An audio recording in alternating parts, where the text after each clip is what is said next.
साथियों नमस्कार, मैं हूं आपका दोस्त गौतम दीक्षित। एप्पल कंपनी के सीईओ स्टीव जॉब्स, जो कि एक ब्रिलियंट लीडर भी रह चुके हैं, ऐसा क्या हो सकता है कि उन्होंने अपने जीवन के 50 सालों में जो कुछ भी सीखा हो वो आप 15 मिनट में सीख सकते हैं?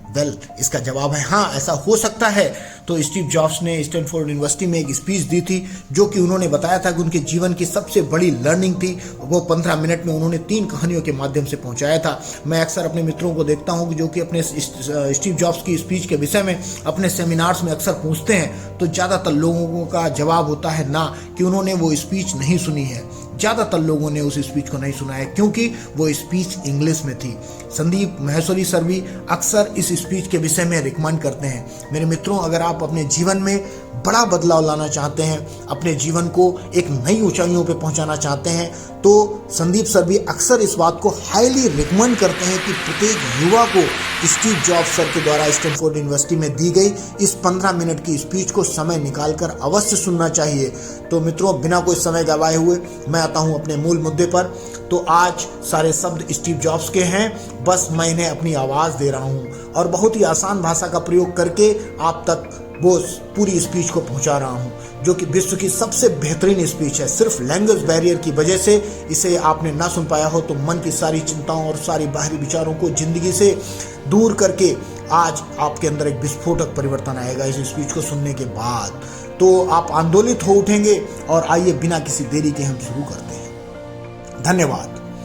आज विश्व की सबसे बेहतरीन विश्वविद्यालयों में से एक दीक्षांत समारोह में आप सबके साथ होना मेरे लिए बड़े ही सम्मान और गर्व की बात है। मैं आप सबके साथ ये सच बताना चाहता हूं कि मैं किसी भी कॉलेज में ग्रेजुएट समारोह में इतने नज़दीक तक नहीं पहुंचा हूं। मैं आज आपको 3 कहानियां सुनाऊंगा और ज़्यादा नहीं, बस 3 कहानियाँ। मेरी पहली कहानी डार्ट कनेक्शंस के से जुड़ी हुई है। रीड कॉलेज में एडमिशन लेने के बाद 6 महीने के अंदर मैंने पढ़ाई छोड़ दी थी, और लेकिन 18 महीने तक मैं वहाँ आता जाता रहा। अब सवाल ये उठता है कि जब मैंने कॉलेज पढ़ाई छोड़ दी थी तो ये मैं वहाँ 18 महीने क्यों आई? ये मेरे बचपन से जुड़ी हुई है। मेरी माँ एक अविवाहित ग्रेजुएट महिला थी और वो चाहते थे कि मुझे वो व्यक्ति गोद ले जो कि कम से कम ग्रेजुएट हो, और वो कम से कम कॉलेज ग्रेजुएट होना चाहिए। और इस प्रकार उन्होंने, ये सब कुछ सेट था।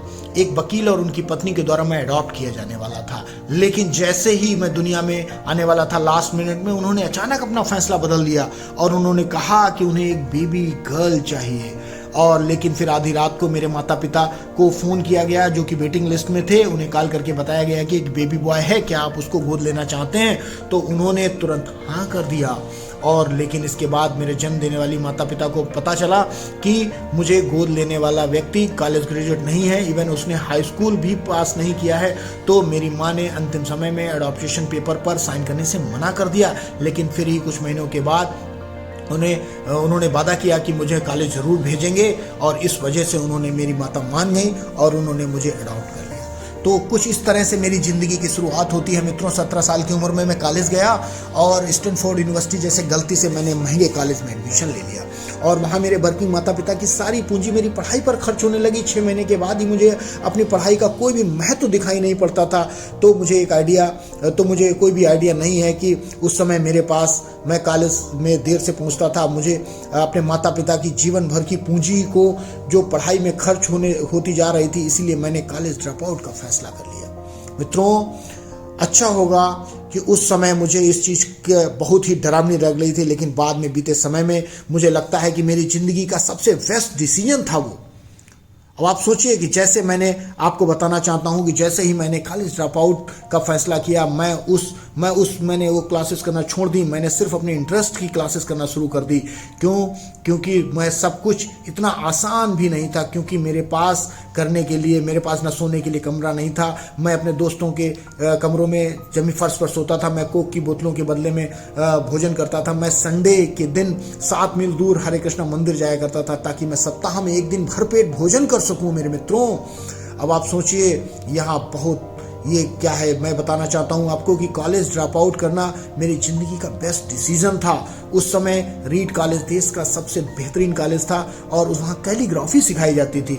उस परिसर में जो पोस्टर्स थे, हर तरफ कैलीग्राफी किया जाता था।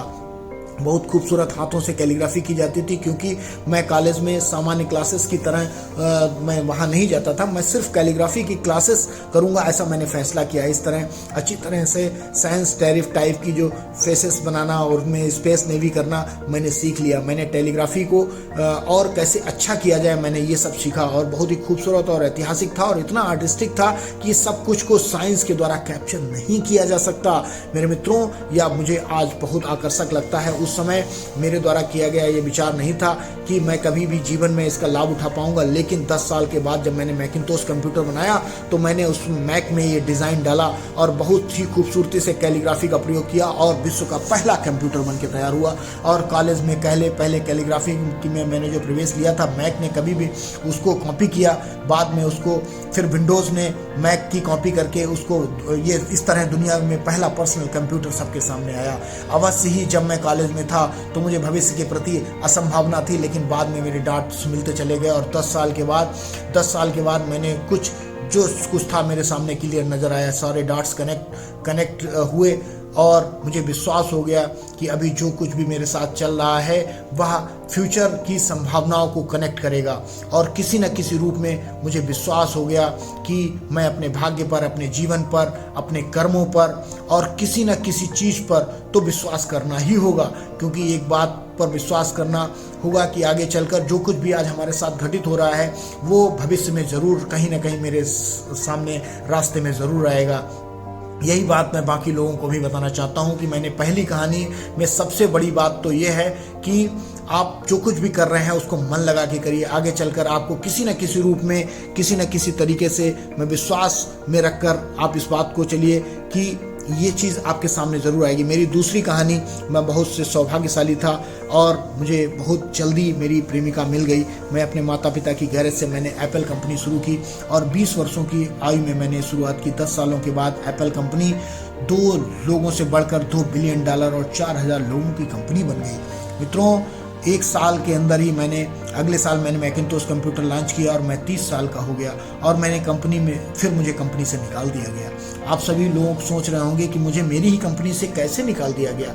हाँ, जैसे जैसे कंपनी ग्रो कर रही थी मैंने एक बुद्धिजीवी आदमी को हायर किया और मैंने सोचा कि हम लोग साथ में मिलकर कंपनी को आगे बढ़ाएंगे, लेकिन सब कुछ ठीक नहीं चला और अगले ही साल कंपनी के फ्यूचर को लेकर हम लोगों में आपस में विवाद हो गया। ये बात बोर्ड ऑफ डायरेक्टर्स तक पहुँच गई और फिर उन लोगों ने उसका साथ दिया और इस तरीके से 30 वर्षों के बाद मुझे मेरी ही कंपनी से निकाल दिया गया। मैं जो कि मेरी पूरी एडल्ट लाइफ का फोकस होने वाला था वो ख़त्म हो चुका था। अब मैं पूरी तरह से मुझे ये बर्बाद करने वाला था। मुझे कुछ ही महीनों में मेरे समझ में आ गया कि अब एक बहुत बड़ा मेरा पब्लिक फेल्योर था और मैंने फैसला किया मैं वैली छोड़ के चला जाऊंगा। लेकिन धीरे धीरे मुझे एहसास हुआ कि मैं एक पैशनेट हूँ, मैं आज भी पैशनेट हूँ। मैं एप्पल को लेके जिस बात को लेके पैशनेट था, मुझे मेरी पैशन में बिल्कुल कमी नहीं आई। उन्होंने मुझे अस्वीकार कर दिया, लेकिन फिर भी मैं अपने काम से प्यार करता हूँ, इसीलिए मैंने एक बार फिर से शुरुआत करने की सोची। और उस समय मैंने देखा और मैंने पाया कि मुझे क्या लगता है कि एप्पल से निकाले जाने के बाद मेरे कुछ और हो सकता था क्या मेरे साथ। सफल होने के लिए सिर्फ वैगनर होने का जो मुझे एक हल्कापन मुझे महसूस हुआ और मैं उसी हल्के और आज़ादी भरे अंदाज में मैंने एक क्रिएटिव पीरियड उसका जो सदुपयोग किया मैंने, और एक कंपनी नेक्स्ट नाम से और एक पिक्सल नाम से मैंने एक कंपनी की शुरुआत की और उसमें एक अद्भुत महिला से मेरी मुलाकात हुई। आगे चलकर वो मेरी लाइफ पार्टनर बनी। पिक्सल ने भविष्य में कंप्यूटर एनिमेटेड पहली मूवी बनाई और यह दुनिया की सबसे बेहतरीन एनिमेटेड मूवी बनी। एप्पल ने अप्रत्याशित कदम उठाते हुए आगे नेक्स्ट कंपनी को खरीद लिया और इस तरह मेरी फिर से एप्पल कंपनी में वापसी हुई। आज एप्पल नेक्स्ट द्वारा विकसित की गई टेक्नोलॉजी का ही उपयोग करता है।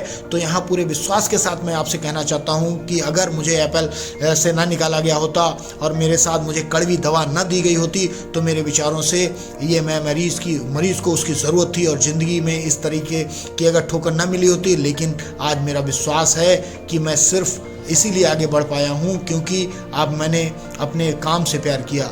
जितना मैं अपने ज़िंदगी में एंजॉय करता हूँ, मैं जो भी कुछ भी काम करता हूँ, क्योंकि काम आपको ज़िंदगी में आपको बेहतर बनाता है। वास्तविक रूप से संतुष्ट होने के लिए आपको चाहिए कि आप जो कर रहे हैं, जिसे आप एक बड़ा काम करने में सिर्फ कि आप जो करें जो आप करना पसंद करते हैं, और अगर नहीं तो आपका काम आप रुकिए मत, उसे खोजते रहिए।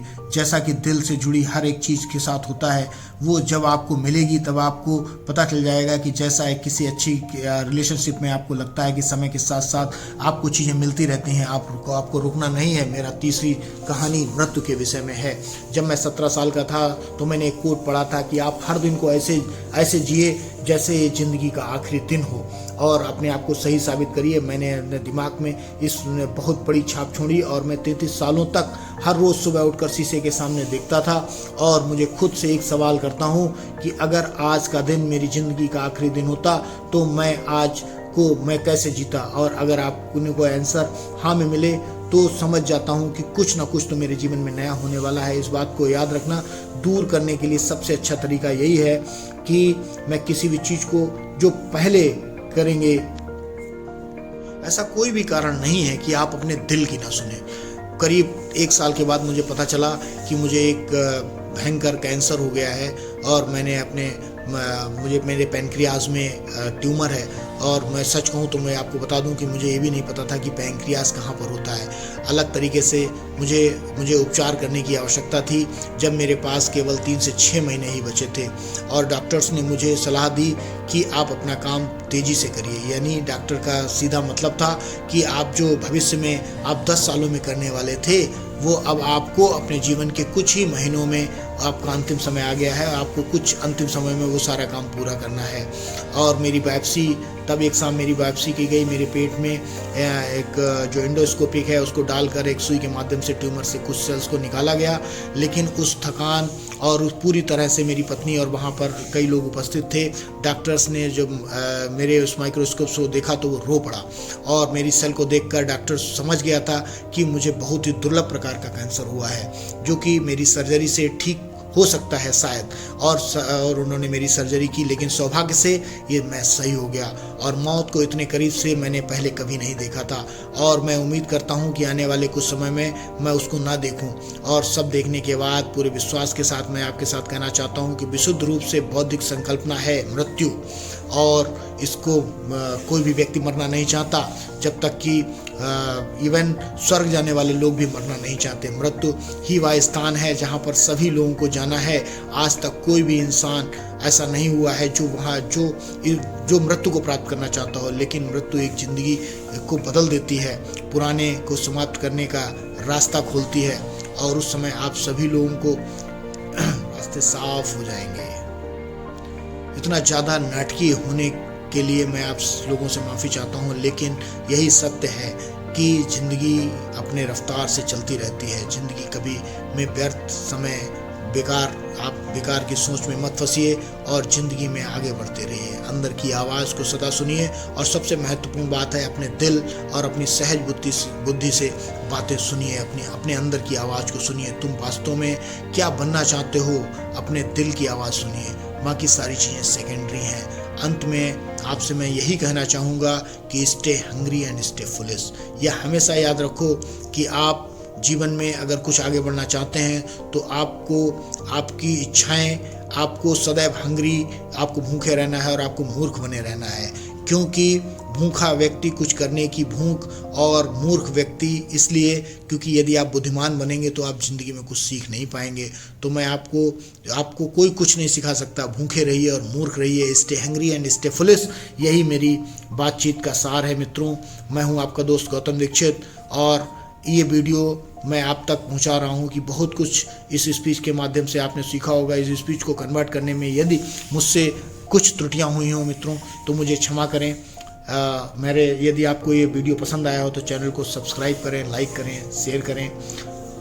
धन्यवाद मित्रों। मिलते हैं फिर किसी अगले मज़ेदार वीडियो में। जय हिंद।